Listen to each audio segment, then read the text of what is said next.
एक लड़की teacher university में जब नहीं आई, उसकी काफी उम्र थी, तो जो उसके स्टूडेंट है ना, उन्होंने टीचर से पूछा कि आपकी इतनी ज्यादा उम्र हो गई है, आपने अभी तक शादी क्यों नहीं की? ये जो वाक्य मैं सुनाने लगा हूं ना, आपकी आंखें खोल के रख देगा। माशरा जो इस गंदी सोच की वजह से आलूदा हो चुका है ना, आज मैं उस गंदी सोच को आप सब के अंदर से निकाल के बाहर फेंकूंगा। लेकिन शर्त यह है, आपको ये वाक्य पूरा सुनना होगा। जब लड़कियों स्टूडेंट्स ने अपने टीचर से कहा कि टीचर साहबा आपने अभी तक शादी नहीं की, आपकी एज भी काफी हो गई है, तो उन्होंने कहा कि मेरी शादी की जो बात है ये छोड़ो, मैं एक वाकया सुनाती हूँ कि एक बंदा था, उसको अल्लाह तबारक व तआला ने 4 बेटियां दी, और 4 बेटियां के बाद उसने अल्लाह ताला ने ना उसको 5वीं बेटी भी दे दी। उसको बेटे की विश थी और हर बार वो मायूस हो जाता। 5वीं बेटी के बाद जब अल्लाह ने उसे 6ठी बेटी दी ना, तो उससे फिर वो उसकी जो बर्दाश्त खत्म होगी। उसने बेटी को लिया और चौक में जाकर रखा कि कोई इसे ले जाएगा, मेरे पास तो पहले 5 है, बेटा तो अल्लाह ने दिया नहीं। और चौक में रखा, जब शाम को देखने जाना तो बेटी वो उसकी वहीं चौक में पड़ी हुई थी, कोई भी नहीं उसको लेकर गया। उसने उसको मायूस होकर उठाया और घर में ले आया। दूसरे दिन सुबह सुबह उसने फिर अपनी जो 6ठी बेटी है उसको उठाया, चौक में जाकर रखा, और जब शाम को जाकर देखा, इसी तरह 3 दिन उसने किया कि बेटी को लेता और उधर जाकर ना उसको चौक में रखता, और फिर जब शाम को जाकर देखता वहां है या नहीं, तो फिर वो उसको जब वो नहीं पाता तो फिर घर ले आता। 3 दिन रखने के बाद जब कोई ना लेकर गया, तो उसने फिर ना अल्लाह की इसने रजा समझ के ना उस बेटी को फिर अपने पास रख लिया। 1 साल के बाद अल्लाह तबारक व तआला की कुदरत मेहरबान हुई, उसकी बीवी जो पेट से हुई, जब उसको बच्चा हुआ तो वो बेटा लड़का पैदा हो गया। और जब लड़का पैदा हुआ ना, पहला 6 बेटियों के बाद एक लड़का पैदा हुआ, तो पहली बेटी पहली थी वो फोत होगी।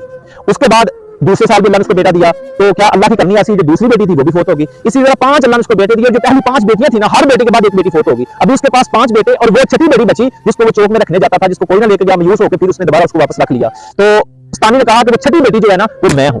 अभी 5 मेरे भाई हैं, वो अलग हो गए हैं, तो महीने 2 महीने बाद आते हैं, अपनी अम्मी अबू को पता लेते हैं, हाल-चाल पूछते हैं, चले जाते हैं। अगर मैंने भी शादी करवा ली ना, यकीन करिए तहरीर पढ़ के मेरी आंखों में एक बार आंसू आ गए थे कि बेटियां इतनी मेहरबान होती हैं अपने वालिदैन के लिए। और आज हम क्या क्या समझते हैं बेटियों को, हमारा माशरा इस चीज को क्या समझता है कि बेटी पैदा हो जाए वो अफसरदा हो जाता है, परेशान हो जाता है। और उसने कहा कि उस टीचर ने कहा कि मैं शादी इसलिए नहीं करवा रही कि अगर मैंने शादी करवा ली तो मेरे माँ बाप का जो मैं अकेली इस टाइम सहारा हूँ, भाई छोड़ के चले गए, अलग हो गया, अपने बच्चे बीवियों के साथ अलग हो गए हैं, मैं अपने बाप और अपनी माँ का अकेली इकलौती सहारा हूँ। अगर मैंने शादी कर ली तो उनकी परवरिश, उनकी देखभाल इस टाइम इस वक्त जो उनकी जरूरत है बुढ़ापे में कौन करेगा? यकीन करिए तहरीर पढ़कर मुझे फिर मातम करने का दिल करता है उन लोगों की सोच पर जो मायूस हो जाते हैं, परेशान हो जाते हैं एक बेटी की पैदाइश पर। और बेटियां जहां अपने माँ बाप का सहारा बन जाती है ना, वहां बेटे नहीं बनते। आप देख लें, सर्च कर लें, माशरा जाकर आप जहां मर्जी चले जाएं, माशरे को अच्छी तरह सर्च कर लें, लेकिन यकीन करें जहां भी आपको वालिदैन की आखिरी बुढ़ापे में खिदमत गुजार मिलेगी औलाद में से, तो लड़के नहीं मिलेंगे, लड़कियां मिलेंगी। बेटियां माँ बाप के साथ बहुत प्यार करती हैं, हम लड़कों से भी ज्यादा अपने माँ बाप से प्यार बेटियां करती हैं। इसलिए खुदारा बेटियों की पैदाइश पर अपने आप को अफसरदा मत करें। अल्लाह के नबी सल्लल्लाहु अलैहि वसल्लम फरमाया कि अल्लाह तबारक व तआला जब किसी शख्स पर नेमत भेजता है, उससे खुश होता है और उससे अपनी मोहब्बत का इजहार करता है, तो उसको बेटी अता कर देता है। और अल्लाह के नबी सल्लल्लाहु अलैहि वसल्लम फरमाया, जिसने 3 बेटियां पैदा की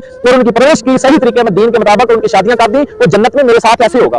बेटी का मकाम बहुत ज्यादा है, इतना मकाम है बेटी का, काश हमने दीन पढ़ा होता तो हम कभी अफसरदा ना होते। जो दीनदार लोग हैं ना, वो बेटियों की पैदाइश पर तो जरा खुश होते थे, वो तो खुशी मनाते थे। जब बेटी आज बेटी हो जाती है तो अफसरदा हो जाती है, बेटा पैदा होकर खुशियां मनाती हो, क्यों? बेटे ज्यादा भी अपना वो तो जायदाद का जो आधा हिस्सा लेकर वो तो अपनी बीवी बच्चों के साथ चले जाते हैं, बुढ़ापे में जो आकर फिर बेटी ही आपकी परवरिश करती है, आपकी जो आपकी देखभाल करती है। इसलिए खुदा के लिए मेरी सब अवाम अल्लाह से अपील है कि बेटियों से प्यार किया करें। यार ये बेटियां जो है ना, ये फिर बेटियां ही होती हैं, बेटियों से प्यार किया करें। अल्लाह तबारक व तआला की ये खास नेमत होती हैं, अल्लाह तबारक व तआला की ये खास रहमत होती हैं। अल्लाह तबारक व तआला फरमाता है, जब मैं किसी को बेटी अता करता हूं ना, फिर मैं उसका बाजू बन जाता हूं, फिर उसके सारी मुश्किलात मामलात मैं अपने ज़िम्मे ले लेता हूं, फिर उसको बंदे को मैं टेंशन भी नहीं आने देता, उसको परेशान भी नहीं होने देता, उसको मैं हर चीज इतनी अता कर देता हूं। इसलिए बेटी की पैदाइश पर अफसरदा मत हुआ करें। अगर आप बेटी की पैदाइश पर अफसरदा होंगे ना, तो आप दुनिया में भी मुजरम है और आखिरत में भी मुजरम है। आपका नामा ईमाल जो इतना खराब हो जाएगा ना इस अमल की वजह से, इस गलत अमल की वजह से, हमारे माशरे में ये नसूर फैल गया है कि बेटी पैदा होगी हम परेशान हो जाते हैं, बेटा पैदा होगी तस्लीम कर देते हैं। और क्यों, क्या वजह इसकी? बेटी क्या अल्लाह ने नहीं दी? वो अल्लाह की रहमत नहीं, अल्लाह की नेमत नहीं? और फातिमा रज़ियल्लाहु अन्हा की तरफ देख लेना, नबी सल्लल्लाहु अलैहि वसल्लम की वो काफिर कुफार भी कहते थे ना कि बेटा जो फोत हो गया, अब नबी सल्लल्लाहु अलैहि वसल्लम की जो नस्ल है यहां तक ही रहेगी। लेकिन देखो बेटी से क्या हुआ, फिर उसके शोहरत ने